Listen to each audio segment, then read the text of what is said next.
नमस्कार दोस्तों, स्वागत है आप सभी का मेरे YouTube channel study for knowledge पर। दोस्तों, आज हम लोग लेक्चर सीरीज का जो 9वां लेक्चर है उसमें संस्था की चर्चा करेंगे कि संस्था जो है वो क्या है, संस्था की परिभाषा क्या है और संस्था की विशेषताएं क्या हैं। संस्था क्या है? संस्था का तात्पर्य उन कार्य प्रणालियों से है जिनके माध्यम से मानवीय आवश्यकताओं की पूर्ति की जाती है। सामान्य बोलचाल की भाषा में जो है वो संस्था को एक कुछ बिल्डिंग टाइप का मान लिया जाता है, लेकिन समाजशास्त्र में संस्था का जो तात्पर्य है वो कार्य प्रणालियों से है, नियमों की एक व्यवस्था से है। और वो कार्य प्रणालियाँ क्या हैं जिनके माध्यम से मानवीय आवश्यकताओं की पूर्ति की जाती है। तो इस प्रकार से संस्था कार्य करने के तरीकों एवं नियमों की व्यवस्था है।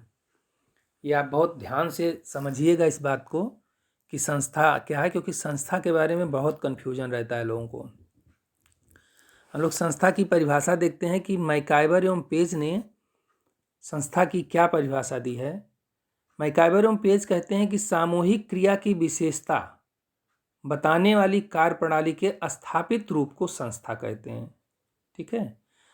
आगवन एवं निमकाव कहते हैं कि कुछ आधारभूत मानवीय आवश्यकताओं की पूर्ति के लिए, ठीक है, मानवीय आवश्यकताओं की, बेसिक मानवीय आवश्यकताओं की बात कर रहे हैं, कुछ आधारभूत मानवीय आवश्यकताओं की पूर्ति के लिए संगठित और स्थापित कार्य प्रणालियां ही सामाजिक संस्थाएं हैं।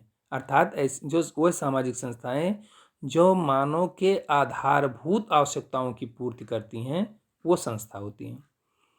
बोगार्डस कहते हैं कि एक सामाजिक संस्था समाज की ऐसी संस्था है जिसे सुव्यवस्थित प्रणालियों के द्वारा व्यक्तियों की आवश्यकताओं की पूर्ति के लिए संगठित किया जाता है। यहाँ भी व्यक्तियों की आवश्यकताओं की पूर्ति की बात हो रही है और सुव्यवस्थित प्रणालियों अर्थात नियमों की एक व्यवस्था की ही बात हो रही है। गिन्सबर्ग कहते हैं कि संस्थाएं समूह के बीच संबंधों को निर्देशित करने वाली मान्य तथा स्थापित कार्य प्रणालियाँ हैं। अर्थात ये जो है, जो समूह होते हैं, संस्थाएं, उनके बीच में संबंधों को निर्देशित करती हैं, उन पर कंट्रोल रखती हैं और उनकी स्थापित उन जो कार्य प्रणालियाँ आती हैं उन्हीं के द्वारा वो सब निर्देशित होती हैं, सारी चीज़ें वो रेगुलेट होती हैं। आगे हम लोग देखते हैं, रास कहते हैं कि संस्थाएं सर्वमान्य इच्छा द्वारा सुस्थापित, सर्वमान्य इच्छा मतलब सभी की इच्छा से, समूह की इच्छा से, समाज की इच्छा से, सर्वमान्य इच्छा द्वारा सुस्थापित या स्वीकृत संगठित मानव संबंधों का समूह है। अगर इन परिभाषाओं को हम लोग निष्कर्ष निकालें तो संस्थाएं जो है मनुष्य की मौलिक आवश्यकताओं की पूर्ति का साधन है। ठीक है, क्या है? मनुष्यों की मौलिक आवश्यकताओं की पूर्ति का साधन है। और यह साधन कैसे होता है? इस साधन के रूप में विकसित नियम, विधि विधान एवं कार्य प्रणालियाँ होती हैं। तो यह विकसित नियमों, विधि विधानों एवं कार्य प्रणालियों का संगठित रूप बन जाता है और यह समाज द्वारा मान्य भी होता है। ठीक है, तो संस्था के अभाव में अगर हम देखते हैं, संस्था जो है वो अनिवार्य, बहुत अनिवार्य चीज़ है। इसके अभाव में समिति की कल्पना नहीं की जा सकती। अर्थात प्रत्येक समिति में संस्था होती ही होती है, उसका होना जरूरी है। परंतु संस्था में समिति का होना जरूरी नहीं है। दोनों की बात उल्टी है। समिति में संस्था तो होती है, लेकिन संस्था में समिति का होना आवश्यक नहीं होता है। संस्थाओं में सदस्यता नहीं होती है। क्यों? क्योंकि संस्थाएं जो है वो नियमों और कार्य प्रणालियों की एक व्यवस्था होती हैं, इसलिए संस्थाओं में सदस्यता नहीं होती हैं और संस्थाएं अमूर्त होती हैं। चूँकि नियम और कार्य प्रणालियों की एक व्यवस्था होती है, इसलिए संस्थाएं अमूर्त होती हैं। हम लोग देखते हैं कि संस्था की विशेषताएं क्या हैं। पहला है कि संस्थाएं नियमों, विधियों और कार्य प्रणालियों की एक व्यवस्था है। अब ये नियम, विधियां और कार्य प्रणालियां ये जो है मानव व्यवहार को नियंत्रित करती हैं। दूसरा देखते हैं कि जो संस्थाएं होती हैं, चूँकि नियम और कार्य प्रणालियां होती, इसलिए संस्थाएं अमूर्त होती हैं और संस्थाओं का विकास पीढ़ी दर पीढ़ी होता है, इसलिए संस्थाएं जो है पीढ़ी दर पीढ़ी चलती भी रहती हैं और पीढ़ी दर पीढ़ी चलने के कारण से इनकी प्रकृति जो है वो स्थायी होती है, परमानेंट होती है। चौथा है कि संस्थाओं को समाज की स्वीकृति प्राप्त होती है। चूँकि संस्थाएं पीढ़ी दर पीढ़ी चलती हैं, बिना समूह की मान्यता के, समाज की मान्यता के तो ये पीढ़ी दर पीढ़ी नहीं चल सकती, इसलिए ये समाज की स्वीकृति इनको प्राप्त होती है। इसी वजह से ये पीढ़ी दर पीढ़ी चलती रहती हैं। संस्थाओं में सदस्यता नहीं होती है।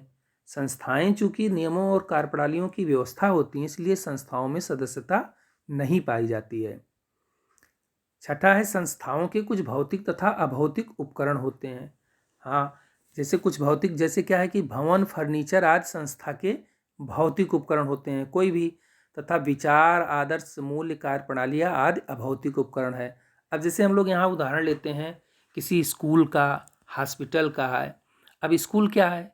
स्कूल जो है वो एक संस्था है। संस्था इस रूप में है कि उसमें नियमों और कार्यप्रणालियों की एक व्यवस्था पाई जाती है। अच्छा, नियमों और कार्यप्रणालियों की व्यवस्था तो हो गई संस्था। अब उसके भौतिक और अभौतिक उपकरण क्या हैं? भौतिक और अभौतिक, भौतिक उपकरण के रूप में हम लोग भवन, फर्नीचर, इन सबको शामिल कर सकते हैं। वहीं अभौतिक जो उसका उपकरण होता है वो कार्यप्रणालियाँ और नियमों की व्यवस्था होती है।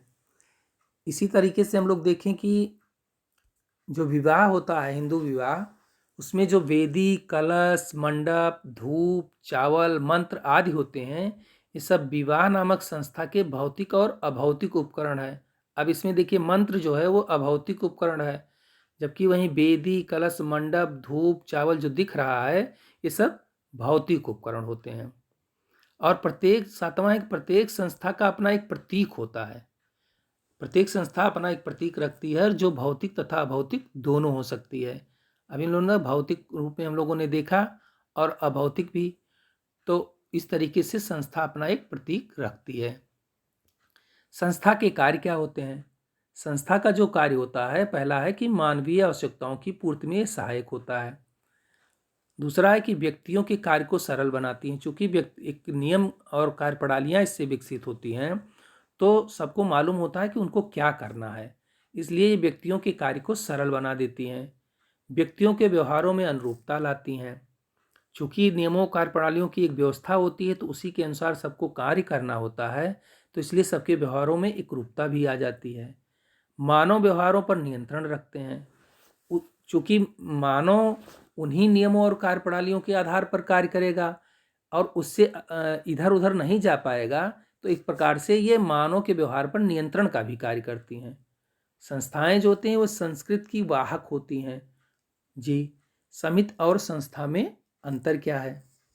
आगे हम लोग देखते हैं कि समिति जो है वो व्यक्तियों का एक संगठित समूह होता है, जबकि संस्था क्या होती है? नियमों और कार्यप्रणालियों की एक व्यवस्था है।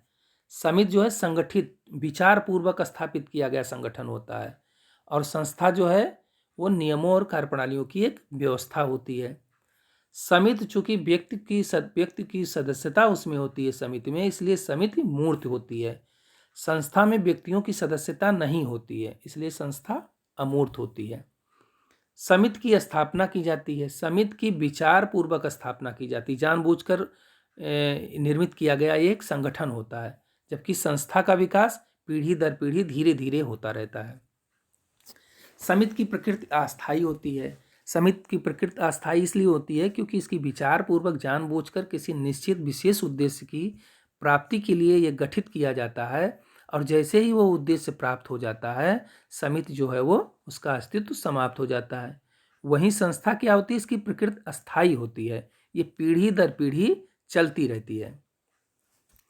पांचवा है कि समिति का एक औपचारिक नियम होता है।